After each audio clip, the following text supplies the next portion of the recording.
کل وزارت داخلہ نے ایک رپورٹ دائر کی اور انہوں نے یہ اس رپورٹ میں بڑے لمبے چوڑے اسٹیٹسٹکس ہیں، لیکن انہوں نے یہ کہا کہ اسلام آباد سب سے زیادہ ڈینجرس شہر بن چکا ہے اور وہاں سلیپنگ سیلز بھی موجود ہیں. وہاں پہ انہوں نے کہا کہ تحریک طالبان، بینڈ آرگنائزیشنز، یہاں تک کہ القاعدہ کے لوگ بھی موجود ہیں. اس کے ساتھ ساتھ انہوں نے کراچی کے حوالے سے بھی بات کی، پنجاب کو بھی خطرہ قرار دیا، خیبر پختونخوا بھی، یعنی کہ پورا ملک ایک طرح سے انہوں نے ان کے جو سٹیٹسٹکس تھے اس کے مطابق کہیں سلیپنگ سیلز اور کہیں جو ہے باقاعدہ طور پہ ٹرانزیشنل سیلز، یعنی کہ کوئی ایسی جگہیں ہیں جہاں وہ آتے ہیں، ملتے ہیں، بات چیت کرتے ہیں اور پھر وہ چلے جاتے ہیں اور پھر وہ وہاں سے کاروائیاں کرتے ہیں. اس پر چودھری نثار علی خان وزیر داخلہ نے ابھی تھوڑی دیر پہلے پریس کانفرنس کی، ایک لمبی طویل پریس کانفرنس تھی. انہوں نے کافی ساری باتوں کو کلیئر کیا ہے. انہوں نے یہ کہا ہے کہ آپریشن کرنے کی نوبت اس لیے آئی، ٹارگیٹڈ آپریشن، کیونکہ عسکری قیادت سے مشورہ بھی کر لیا تھا. حالانکہ وزیر اعظم نے کہا کہ یہاں تک کہ تقریر بھی اختیار کر لی تھی، پہلے بھی ان پہ بہت پریشر تھا، لیکن انہوں نے پھر بھی کہا ہم پیس کو ایک چانس دیتے ہیں. لیکن جواب کے بدلے میں پیس نہیں ملا، یعنی کہ مذاکرات میں انتظار نہیں کیا گیا اور پھر یہ مومند والا واقعہ ہوا اور کراچی والا ہوا اور ٹی ٹی پی نے اس کو قبول بھی کیا. تو انہوں نے کہا اب کوئی ہمارے پاس دوسرا چارہ یا دوسرا کوئی راستہ رہ بھی نہیں گیا تھا، کیونکہ ہمارے پاس نیشنلی بہت زیادہ پریشر ہے. وزیر اعظم نے کہا کہ اب ڈائیلاگ کا کوئی مقصد نہیں بنتا، لیکن پھر بھی ہم ان لوگوں سے بات کریں گے جو ہم سے بات کرنا چاہتے ہیں، لیکن بات ایک ہی ہوگی، پہلے آپ ہتھیار ڈالیں گے، سیز فائر ہوگی اور اس کے بعد بات چیت کا سوچیں گے. تو ناکامی کیوں ہوئی؟ آج جو ہم سوال اٹھانے جائیں گے وہ یہ ہوگا کہ تحریک طالبان نے جو اپنے نمائندگی کے لیے جن لوگوں کو یہ ٹاسک دیا تھا کہ وہ حکومت وقت کو ان کے پیغامات پہنچائیں، تو کیا انہوں نے پیغامات صحیح طور پر پہنچائے؟ ان کے پاس سیز فائر کا آپشن تھا تو انہوں نے کیوں نہیں استعمال کیا؟ اور کیوں نہیں انہوں نے تحریک طالبان کے کمانڈرز کو اس بات پر ان کی شورا کو کنونس کیا کہ ہم جنگ بندی کروا سکتے ہیں اور ہم یہ موقف پہنچا بھی دیں گے، لیکن آپ کو پہلے اپنی صفوں کو صاف کرنا ہوگا اور پاکستان پر حملے بند کرنے ہوں گے، جس میں وہ ناکام رہے. اب اس ناکامی کی وجہ تو مولانا عبدالعزیز صاحب بتا سکتے ہیں کیونکہ وہ ان کے سپوکس پرسن تھے، تو آج ہمیں وہ جوائن کریں گے. حکومت کا صحیح فیصلہ تھا یا نہیں، صدیق الفاروق صاحب بتائیں گے، اور اس کے ساتھ ساتھ ہمیں ایک اور گیسٹ بھی جوائن کریں گے جن کا میں تعارف کراؤں گی اس بریک کے بعد.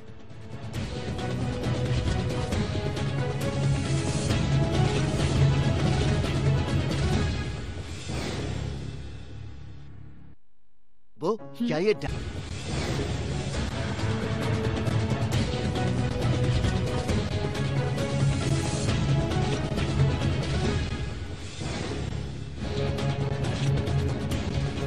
ویلکم بیک ناظرین. صاحبزادہ حامد رضا صاحب چیئرمین ہیں آپ سنی اتحاد کونسل کے، ایک سینئر اسکالر ہیں، ہمیں انہوں نے جوائن کیا ہے. اسی طرح مولانا عبدالعزیز صاحب خطیب ہیں آپ لال مسجد کے، اور آپ نیگوسیشنز کا حصہ رہے ہیں، کمیٹی میں آپ کو نامنیٹ بھی کیا گیا ہے، لیکن آپ نے اپنی کچھ ریزرویشنز بھی شو کی ہیں اور کبھی آپ الگ ہوئے ہیں اور کبھی آپ نے کچھ ایک دو میٹنگز اٹینڈ بھی کی ہیں. صدیق الفاروق صاحب پاکستان مسلم لیگ نواز کے ایک بہت ہی سینئر رکن ہیں اور ہمیں آج جوائن کر رہے ہیں، مجھے خوشی بھی ہے اس بات کی، بہت بہت شکریہ. السلام علیکم. مولانا عبدالعزیز صاحب، گفتگو کا آغاز آپ سے کرنا چاہوں گی.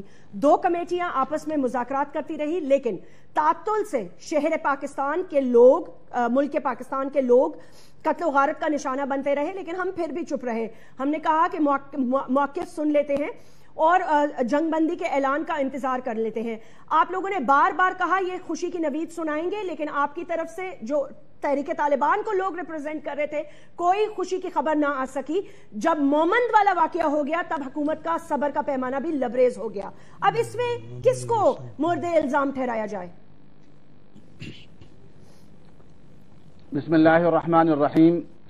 بات یہ ہے کہ میں نے تو پہلے ہی میٹنگ کے بعد اپنے شکوک کا اظہار کر دیا تھا کہ میٹنگ میں جب یہ بات سامنے آئی کہ ان کی طرف سے مطالبہ ہے نفاذ اسلام کا کہ آپ لوگ نفاذ اسلام کریں گے کہ نہیں کریں گے، ان کا ہمارے ایجنڈے میں شامل نہیں. میں نے کہا ان کا مطالبہ ہے قرآن و سنت کی روشنی میں ہمارے مذاکرات ہوں گے. انہوں نے کہا یہ بھی آئین سے خارج ہے. اصل میں جب آئین کی بات کرتے ہیں کہتے تو ہیں سپریم لا قرآن و سنت ہوگا، لیکن جب سپریم لا پر کوئی بات کرتا ہے کہ اس کے فیصلہ کیا جائے تو ہاتھی کے دانت دکھانے کے اور کھانے کے اور فوراً کہتے ہیں نہیں قرآن و سننا نہیں ہے۔ میں مورد الزام اس بات کو ٹھہراتا ہوں کہ پاکستان بننے سے لے کر آج تک اگر یہاں قرآن و سننا نافذ ہوتا، تمام فیصلے اپنی ذاتی رائے پر نہ کی جاتے، قرآن و سننا کے فیصلوں پر کی جاتے تو مشرقی پاکستان علیحدہ نہ ہوتا، بلوچستان جلتے جلتے انتہا پر نہ پہنچتا، کراچی میں تباہی نہ ہوتی۔ آپ ریسنٹ ڈیولپمنٹس کی باتیں کریں نا، آپ کی باتیں بالکل تھوڑا سا ڈیریل ہو جاتی ہیں۔ اچھا، پہلی ملاقات کے بعد آپ نے کہا میں نے اپنے اظہار کر دیا تھا، ٹھیک ہے، وی ریسپیکٹ دیٹ۔ اب آپ نے اظہار کیا کر دیا تھا؟ آپ یہ خالی بتا دیں کہ پہلی ملاقات کے بعد کیا آپ نے اپنے دوستوں کو، اپنے جاننے والوں کو اس بات کی خبر دی تھی کہ بھائی آپ بھی ہتھیار ڈال دیں، آپ بھی فوجیوں کے گلے کاٹنے ذرا بند کر دیں، آپ بھی ایف سی کی لاشیں اور پولیس والوں کو بم سے اڑانا بند کر دیں کچھ عرصے کے لیے، کیونکہ حکومت بہت زیادہ سنجیدگی سے، نرم دلی سے، اور وزیر اعظم میاں محمد نواز شریف دل پہ پتھر رکھ کر قوم کی جذبات کو الگ رکھ کے مذاکرات کے لیے تیار ہے؟ دیکھیے، بات یہ ہے کہ میں طالبان کی وکالت نہیں کر رہا تھا، نہ ان کی طرف سے وکیل بن کر آیا تھا، میں تو ایک ثالثی کا کردار ادا کر رہا تھا۔ ثالثی جب یہ دیکھے گا، اور وہ اندھے بہرے نہیں ہوتے، وہ جب یہ دیکھیں گے کہ یہ سب کچھ جو ہو رہا ہے یہ زبانی جمع خرچ ہو رہا ہے، جو مطالبات ہیں ان مطالبات پر 1% بھی امید نظر نہیں آتی، اسی لیے تو میں عملاً طالبان کمیٹی سے علیحدہ ہو گیا تھا، اور میں نے یہ مطالبہ کیا کہ خدارہ پاکستان کے مسائل کا وہ حل نہیں ہے، وہ نسخہ جو ہم نے بارہا استعمال کیا مشرقی پاکستان، بلوچستان، کراچی قبائل میں، اس کا ریئیکشن شدید تر ہوا ہے، وہی نسخہ، اس کے علاوہ کوئی نسخہ ہی نہیں حکومت کے پاس۔ میں نے کہا وہ نسخہ کیمیا آزمائیے جو اللہ کے نبی لے کر آئے تھے، قرآن مجید لے کر آئے تھے، بات چیت کرنے پہ آپ کنونس نہیں کر پائے۔ خدارہ اس نسخے کو صاحبزادہ حامد رضا صاحب، مولانا عبدالعزیز صاحب نے کہا مجھے پہلے سے ہی اس بات کا خدشہ تھا، آپ کیا سمجھتے ہیں کمیٹیز میں سے کون سی کمیٹی ایسی ہے؟ حکومتی کمیٹی کے پاس تو صرف اتنا ہی مینڈیٹ ہے کہ وہ سن سکیں اور آگے وزیر اعظم تک بات پہنچا سکیں، اب وہ سنیں گی بھی اتنا ہی، ظاہر سی بات ہے، جو ہضم کیا جا سکے۔ تو کون سا ایسا واقعہ ہے جو آپ سمجھتے ہیں کہ بس حکومت کا صبر کا پیمانہ بھی لبریز ہو گیا، اور اس کے بعد جو نمائندگی تحریک طالبان کے لوگ کر رہے تھے، جنہوں نے کنونس کرنا تھا حکومت کو کہ اب کچھ نہیں ہوگا، وہ ناکام ہوئے اور وہ شورا کا پیغام نہیں پہنچا سکے، یا کوئی پیغام تھا ہی نہیں سرے سے؟ بسم اللہ الرحمن الرحیم۔ جیسمین بی بی، ابتداً تو میں آپ کے توسط سے حکومت پنجاب سے بڑی دردمندانہ اپیل کروں گا کہ دہشت گردی کے معاملے پہ تو ظاہر ہے جو پچھلے 5 سال ان کا سٹانس رہا، وہ آج موجودہ حکومت کے وزیر داخلہ صاحب نے ہی کلیئر کر دیا کہ دہشت گرد پنجاب میں موجود ہیں، جبکہ چند دن پہلے ہمارے پنجاب کے لا منسٹر صاحب اور وزیر اعلیٰ صاحب فرما چکے تھے کہ پنجاب میں طالبان کا وجود نہیں ہے۔ لیکن میں ایک دردمندانہ اپیل کروں گا آپ کے توسط سے کہ کم از کم ہم اپنے تعلیمی اداروں کو پولیٹیسائز نہ کریں، اور بہاولپور یونیورسٹی کے اندر جو کچھ فرقہ واریت کے نام پہ کیا جا رہا ہے اور تعلیم کا سلسلہ تعطل کا شکار ہے، اس کو شروع کیا جائے۔ سر میرا سوال سنیں، ڈی ٹریکٹ نہ کریں میرے شو کو، فوکس کریں میرے سوال پہ۔ میں یہ آپ سے پوچھ رہی ہوں کہ یہ جو بات چیت کا تسلسل ٹوٹا اور وزیر اعظم کے صبر کا پیمانہ بھی لبریز ہو گیا، اور پھر 100 منٹ کی ایک ٹینس ملاقات بھی جاری رہی chief of the army staff اور ان کے درمیان، وہ کیا وجہ ہو سکتی ہے؟ کیا تحریک طالبان والوں کا میسج نہیں صحیح پہنچ سکا، یا پہلے میسج کچھ تھا ہی نہیں؟ جیسمین بی بی، آپ مجھے یہ فرمائیں کہ مذاکرات پریکٹیکلی تھے کہاں پہ؟ کوئی پریکٹیکلی دونوں مذاکراتی کمیٹیاں میڈیا کھیل رہی تھیں، ایک فرد کوئی بیانات دے رہا تھا، دوسرا فرد کوئی بیانات دے رہا تھا، اور وہ تمام فورسز جو مذاکرات کی مخالف تھیں وہ ڈے فرسٹ سے یہ کہہ رہی تھیں کہ کمیٹیز کا آپس میں ان کی ایک دوسرے کے ساتھ کوارڈینیشن نہیں ہے اور مذاکرات نہیں ہو سکتے، اس لیے کہ مذاکرات کے لیے کریڈیبلٹی چاہیے، مذاکرات کے لیے ٹریک ریکارڈ چاہیے، مذاکرات کے لیے ٹھوس تجاویز چاہیے۔ ہم 5 سال سے چیخ رہے ہیں، اور جب سے یہ مذاکراتی کمیٹی بنی اس وقت سے اسپیشلی یہ بات کہہ رہے ہیں کہ آپ نے کن گراؤنڈز کے اوپر مذاکرات سٹارٹ کیے ہیں۔ ہم تو یہ کہہ رہے تھے یہ مذاکرات ہوں گے ہی نہیں، اور فائنلی حکومت کو آپریشن کے لیے ہی جانا پڑے گا، اور اب آپ خود گواہ ہیں کہ معاملات اسی جانب چلتے جا رہے ہیں، اور ایک دوسرے کی طرف میسج کنوے کرنے والی قطن کوئی بات نہیں ہے۔ جیسمین بی بی، جو لوگ یہ کل کہتے تھے کہ پاکستان کے اندر یہ طالبان ہمارے اپنے ہیں، میرا آج ان سے یہ سوال ہے کہ پاک فوج کی بمباری کے اندر جو چیچن، ازبک،